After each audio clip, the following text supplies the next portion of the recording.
Our next lesson in the module on graphs will be an introduction to the idea of graph isomorphism. So we wish to establish the relation, quote, is isomorphic to, a form of equality on graphs. So let's see the two graphs below here in figure 1.1. These graphs obviously share some similarities, such as the number of vertices. On the left, we have A, B, C, and D are the vertices. On the right, we have 1, 2, 3, and 4. They also have the same number of edges. And it happens that they are even more similar than just this if the letters A, B, C, and D in the graph were replaced by 1, 3, 4, and 2, respectively. And the vertices were moved around so that they have the same position as the graph on the right. You would see that you actually get the graph on the right by making these changes. So we'll introduce a more precise definition that reflects the fact that the actual position or embedding of the vertices is not an essential part of the graph. And this definition will be when two graphs are isomorphic.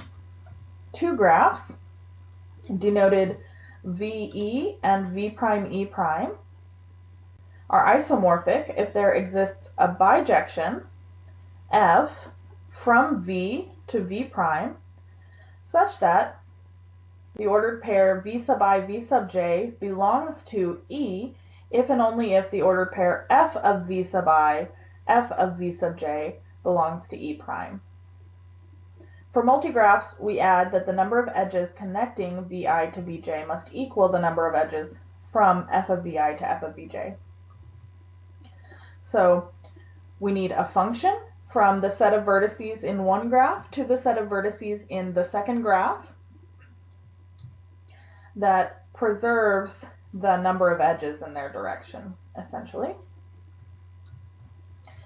And it will be a bijective function. Then we get to say that two graphs are isomorphic.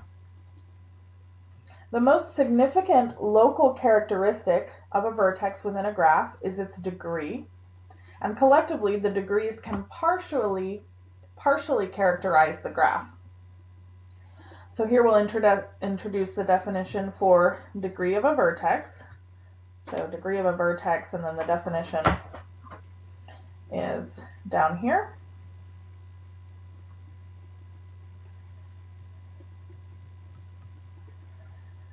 Let V be a vertex of an undirected graph. The degree of the vertex V, which we will sometimes denote DEG of V, is the number of edges that connect V to the other vertices in the graph. If V is a vertex of a directed graph, then we'll have what's called out degree of V, which might be denoted out DEGV. This will be the number of edges of the graph that initiate at V, whereas the in degree of V, denoted in DEG of V, is the number of edges that terminate at V. So intuitively, the out degree is the number of edges coming out of V, and the in degree is the number of edges coming in to V. And then we can form what is called the degree sequence of a graph. The degree sequence of a simple undirected graph is the non-increasing sequence of its vertex degrees. When we say non-increasing, it's pretty similar to the idea of decreasing, except that you could have some values that are the same. So it's not strictly decreasing. Each subsequent term is either less than or equal to the previous term. So here's a look at an undirected graph, and let's try to think about the degrees. So the degrees of the vertices 1 through 5 are for vertice 1, so degree of 1 is 2. Degree of 2 is 3. And I'm just counting the number of edges. So for 2, I'm counting this edge, and this edge, and that's how I get to 3. For the vertex 1, I'm counting this edge, and that's how I get to 2. So degree of vertex 5 down here is also 2. The degree of vertex 3 is 4 because I have 1, 2, 3, 4 edges connecting to vertex 3. And the degree of vertex 4 is just 1. So the degrees of the vertices 1 through 5 are 2, 3, 4, 1, and 2 respectively. Then the degree sequence, remember we want a non-increasing sequence. So we're going to write them in more or less decreasing order, but we say non-increasing because we can see clearly that we can have 2 and 2 being equal, as we have here. So writing them in non-increasing order, I would start with the largest value, 4, then 3, then 2, then 2, then 1. And you'll see that when I'm writing the degree sequence, I'm not indicating which vertex has which degree. I'm simply writing the degrees of the vertices of the graph in non-increasing order. In our previous video, we talked about a particular type of graph called a tournament graph. So in a tournament graph, the out degree of V, the out degree of any vertex V is the number of wins for V. So if we remember thinking about the tournament graphs, if I had team A beat team B in their game, then the arrow would point at B, right? So the out degree for a team A is how many other teams they beat or how many wins they have. And the in degree would be the number of losses. So in the tournament graph, remember that the arrow points at the losing team. In a complete round-robin tournament graph with n vertices, and remember a round-robin tournament is where every team faces every other team, then we would have that the out degree of a vertex plus the in degree of a vertex should be n minus 1 for each vertex. N minus 1 because the team cannot play itself, but they play every other team. And there were a total of n teams, so there's n minus 1 in and out degrees for each team. So as we can from a graph write a sequence, from a sequence perhaps we could draw a graph. And that brings us to this definition. A finite non-increasing sequence of integers, say d1 up to dn, is a graphic if there exists a simple graph with n vertices having the sequence as its degree sequence. So if from this sequence we can create a simple graph with n vertices such that its degree sequence is the sequence, then we call this sequence a graphic. For example, the sequence 4, 2, 1, 1, 1, 1 is a graphic because the degrees of the graph below match these numbers. So here is 4, 2, 1, 1, 1, 1 displayed as a graph. There's no connection between the vertex number and its degree in this graph. So you can see the vertices are labeled 1, 2, 3, 4, 5, and 6, but there's no connection between, they're not labeled, they don't have to be in increasing or decreasing order or anything along those lines. So these numbers here are just the labels of the vertices 1, 2, 3, 4, 5, and 6. And you can see that if we were to have been given this graph and asked to find the degree sequence, we would exactly find 4, 2, 1, 1, 1, 1 as its degree sequence. So this sequence will be called a graphic. Now here we have, again, another sort of preview of the coming material. They're calling it a prospectus for the rest of the chapter. The question, once you have a graph, what do you do with it, might be on your mind. So the following are a list of common questions and comments about graphs. This is a partial list, but we'll give you an overview of the remainder of the material. How can a graph be represented as a data structure for use on a computer? Given two vertices in a graph, does there exist a path between them? A related question is, how many paths of a certain type or length are there between two vertices?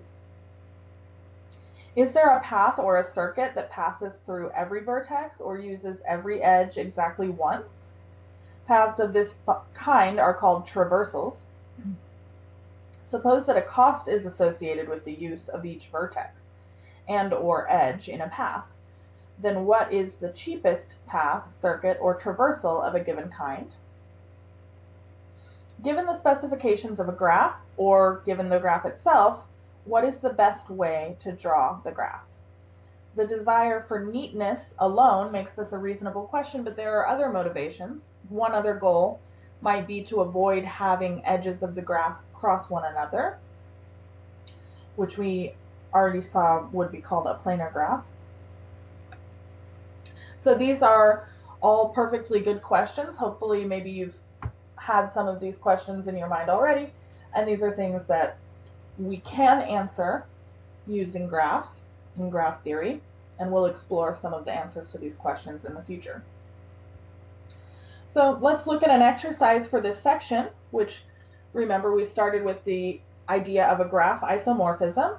We said that if we had a bijective function from the set of vertices of one function of one graph to the set of vertices of the second graph that preserved certain features of the graph, then we got to say they were isomorphic. So this problem asks us which of the graphs are isomorphic and what is the correspondence between their vertices. So a good way to start might be to find the degree sequence, because we read above that the degree sequence is one of the defining characteristics. It doesn't completely characterize the graph, but it gives us a good place to start. So let's do this. Let's find the degree sequences for these graphs. I'm going to look first at graph A, and above each vertex, I'm just going to write its degree in red. So looking at vertex 1, there's only one edge coming in or out of vertex 1, and you can see these are undirected graphs, all of them. So the degree of vertex 1 should be 1. But then if I look at vertex 2, I have the edge on the left and the edge on the right, so its degree is 2. Similarly for vertex 3, I have an edge to its left and an edge to its right, so its degree is 2. Vertex 4 has degree 2, and vertex 5, similar to vertex 1, just has degree 1. So if I wanted to write the degree sequence for this graph, I would write 2, 2, 2, 1, 1. I'm going to do this for each of the graphs, and then we'll come back and we'll compare the degree sequences. So for B, I can see that I have two edges coming in or out of 1. So the degree of vertex 1 is 2. And in fact, we had this graph already above. The degree of vertex 2 was 3. The degree of vertex 5 is 2. The degree of vertex 3 is 4. And the degree of vertex 4 is 1. So this is the same graph we had above, and if we wanted to write its degree sequence, we would write 4, 3, 2, 2, 1. And we can separate these with commas. So I could write 2, 2, 2, 1, 1. Let me, in fact, do that just to be a little neater. 2, 2, 2, 1, 1. And here 4, 3, 2, 2, 1. Okay, moving on to graph C. It appears that vertex 1 has a degree of 4, Vertex 2 has a degree of 1, vertex 3 a degree of 1, vertex 4 a degree of 1, vertex 5 a degree of 1. So its degree sequence would be 4, 1, 1, 1, 1. Then graph D, vertex 1 has a degree of 2, vertex 2 has a degree of 2, vertex 3 has a degree of 2, vertex 4 has a degree of 2, vertex 5 has a degree of 2. So this is 2, 2, 2, 2, 2. And graph E, I'm going to say vertex 1 has a degree of 2, vertex 2 has a degree of 2, vertex 3 has a degree of 2, vertex 4 has a degree of 2, vertex 5 has a degree of 2. Again, I'm just counting the number of edges that are connecting to each vertex. So 2, 2, 2, 2, 2 here as well. F has 1, 2, 2, 2, and 1. So I'd write 2, 2, 2, 1, and 1. Then G, I have 4, 1, 1, 1, and 1. So 4, 1, 1, 1, and 1. Graph H looks like I have 3, 2, 2, 2, and 3. So I would write 3, 3, 2, 2, and 2. And finally, graph I have a degree of 2, 3. Vertex 3 has a degree of 4. Vertex 4 has a degree of just 1. And vertex 5 has a degree of 2. So this degree sequence would be 4, 3, 2, 2, 1. Now I want to compare the degree sequences. I want to see if any of the graphs have the same degree sequence.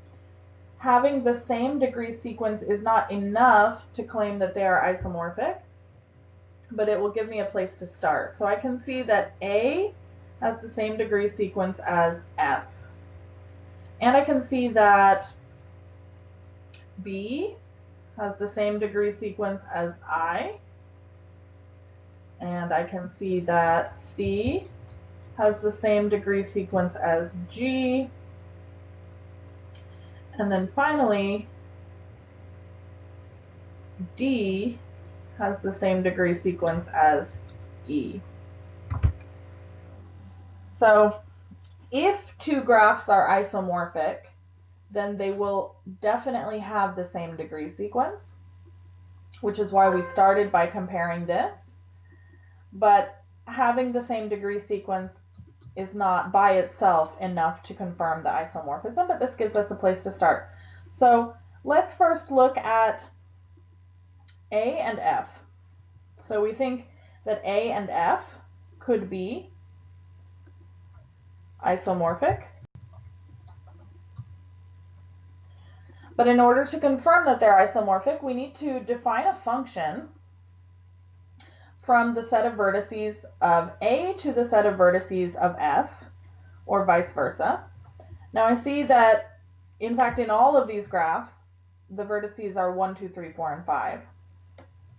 So if I said V was 1, 2, 3, 4, and 5, then V prime is also 1, 2, 3, 4, and 5.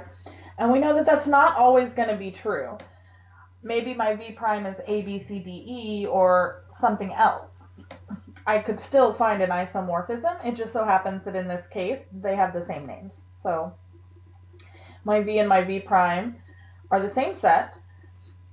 I need to try to define a function F from the set 1, 2, 3, 4, 5 to the set 1, 2, 3, 4, 5 that is a bijection. So what I'm going to do is I'm going to start with my highest degree vertex. In this case, I have 3 vertices of degree 2. I'm just going to choose one. Say my highest degree vertex is vertex 2. So I'm trying to define a function from v to v prime.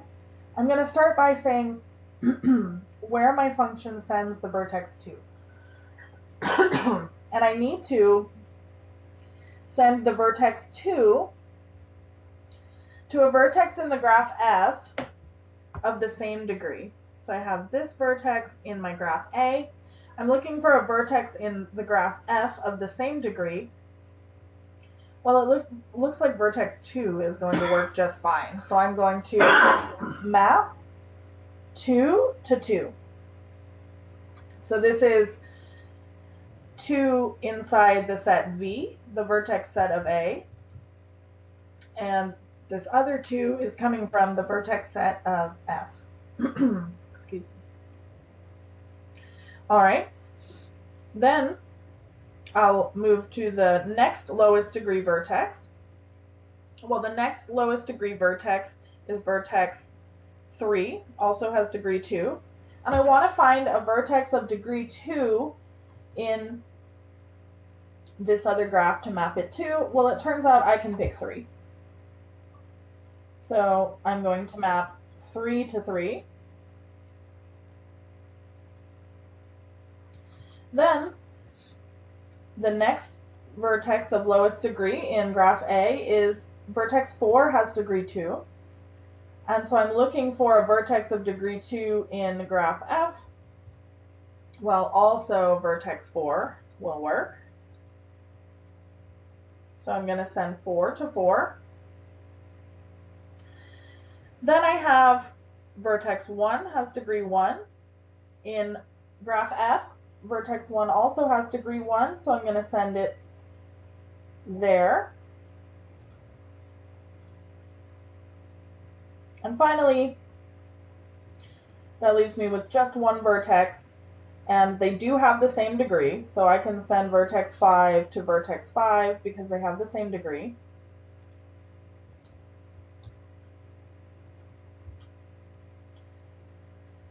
So if I look now at my function, what I've actually defined is just the identity function, meaning that it sends every input just back to itself. And this function is definitely a bijection.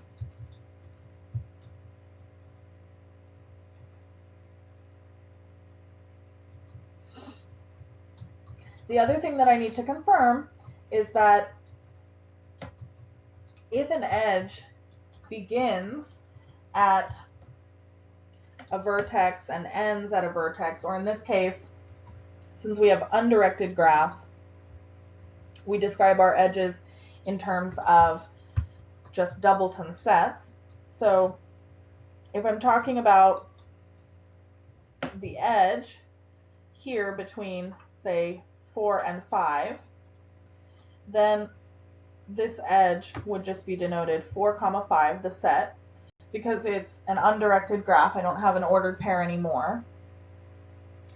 So then I need to make sure that my function maps this edge to an edge in graph F that terminates.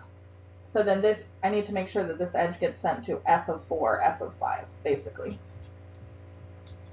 So wherever I send the vertex 4 and wherever I send the vertex 5, I need to confirm that this edge gets mapped accordingly. Well, I sent the vertex 4 to the vertex 4 and the vertex 5 to the vertex 5, and I do have an edge here. So that's taken care of. And similarly, I can check the other ones as well. I can check there's an edge between 3 and 4. Do I have an edge between 3 and 4 in F? I do. There's an edge between 2 and 3. And remember, I mapped them identically, meaning I mapped 2 to 2 and 3 to 3, so I just check, is there an edge between 2 and 3 in F? And there is. And I have an edge between 1 and 2. I mapped 1 to 1 and 2 to 2, so is there an edge between 1 and 2? There is. So I get to conclude, since in graph VE, I have the edge 4, 5, and in graph v prime e prime, I have the graph, the edge f of 4, f of 5. So let me actually write it this way. Let's say the edge set for the first graph is 1, 2, 2, 3, 3, 4, and 4, 5. If we look back up at the picture, those were the edges, 1 to 2, 2 to 3, 3 to 4, 4 to 5. In my graph F, the edge set E prime is f of 1, f of 2, f of 2, f of 3, f of 3, f of 4, and f of 4, f of 5, which is exactly what I needed to confirm in order to call this an isomorphism. So I conclude these two graphs are isomorphic. And what is the correspondence between their vertices and edges? Well, in this case, it was very simple. I was able to just map them identically. I sent 1 to 1, 2 to 2, 3 to 3, 4 to 4, 5 to 5. But I just want to remind you that that's not necessary to be able to map them identically. All we have to confirm is this last thing, that we have the two edge sets corresponding in this way. So we've shown that A and F are definitely isomorphic. I'm going to go ahead and just tell you that B and I are isomorphic.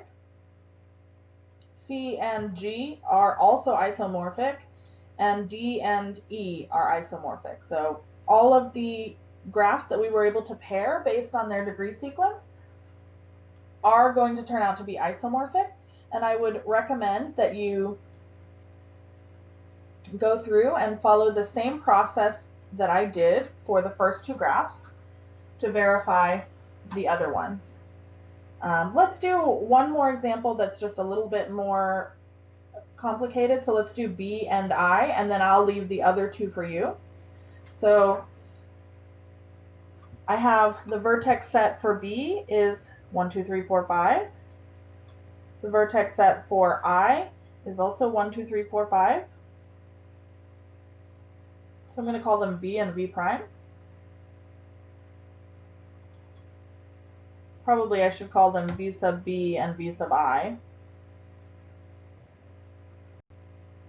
Then I want a function from V sub B to V sub I, or I could do from V sub I to V sub B, doesn't matter. Let's do that. Because the function is going to be a bijection, if it works out properly, then it should not matter where you start and where you end. So we can do either way because we are hoping for a bijection. Now I have the degree sequence 4, 3, 2, 2, 1. So first I'm going to map the degree 4 vertex to a degree 4 vertex in graph B. So in graph I, my degree 4 vertex is 3, and in graph B, my degree 4 vertex is also 3. So f of 3 will be 3 because they both have the same degree. Similarly, I only have one vertex of degree 2, so I'm going of degree 3 rather, which is vertex 2 in graph I. So I need to map it to the vertex of degree 3 in graph B, which is vertex 2. So f of 2 will be 2.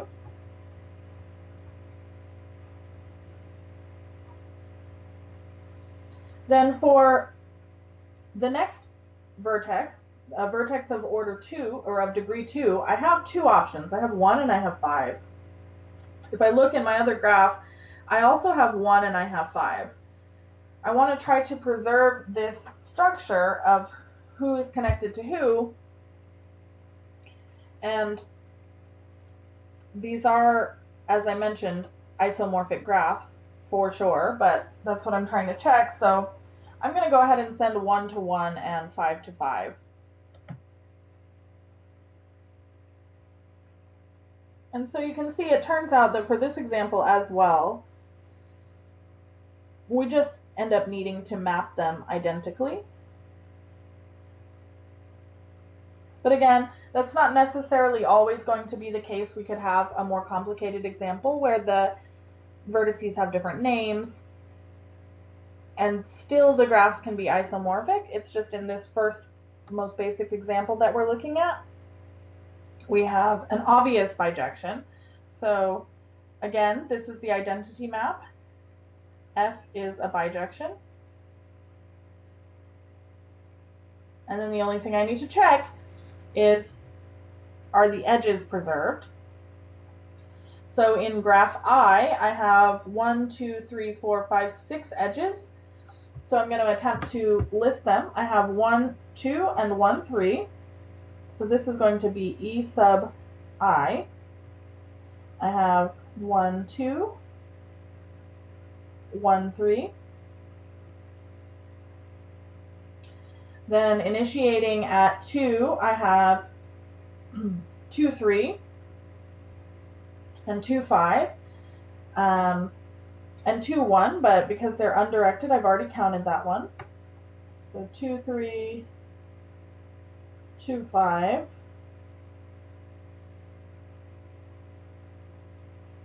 and then I've already counted 3 and 1, 3 and 2, so I have 3 and 4, 3 and 5. 3 is connected to 4, 3 is connected to 5,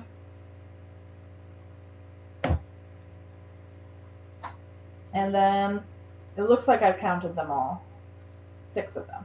So 1, 2, 3, 4, 5, 6. Okay, so this is the set of edges for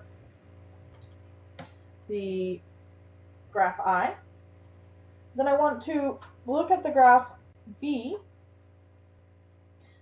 and if I've done this properly, then I should have f of 1, comma f of 2 in graph B. Now I know I sent 1 to 1 and 2 to 2, so the question is 1 connected with 2 in graph B? And it is, so that's a good sign. Then looking back at graph I have 1 with 3. Is 1 connected to 3 in graph B? Well, it is. So I have f of 1, f of 3.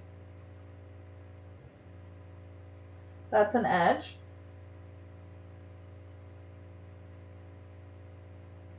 In graph B. Then I can see I have 2 with 3 and 2 with 5. So let's look at I. I know I sent 2 to 2, 3 to 3, 5 to 5, so I can just check, is 2 connected to 3 and is 2 connected to 5? It is. So these edges are preserved by my bijective function f, f of 2, f of 3, and f of 2, f of 5. So lastly, I want to look at the edge 3, 4 and 3, 5. Is 3 connected with 4 since I mapped 3 to 3 and 4 to 4? Yes. Is 3 connected with 5 since I mapped 3 to 3 and 5 to 5? Yes. So I get to say that these edges are also in my edge set for B, f of 3, f of 4, and f of 3, f of 5. Well, that's exactly what I needed to confirm to show that these graphs are isomorphic. First of all, f is a bijection. That's simply because it is the identity function. So it's 1 to 1, because in order for an input and an output, in order for two inputs to have the same output, then they must be the same. And it's surjective, or onto, because every element in my codomain, which was VB in this case, the codomain was VB. Every element in the codomain has a preimage in the domain, so it's definitely a bijection. And then I showed that these edges are preserved in this way. F of 1, F of 2 appears because 1, 2 appeared in graph I. So I get to say graphs I and B are isomorphic. Okay, so as I said, I'm going to leave the other ones for you. You should take the time to check them out. And we'll conclude the video here. And we'll resume in our next lesson.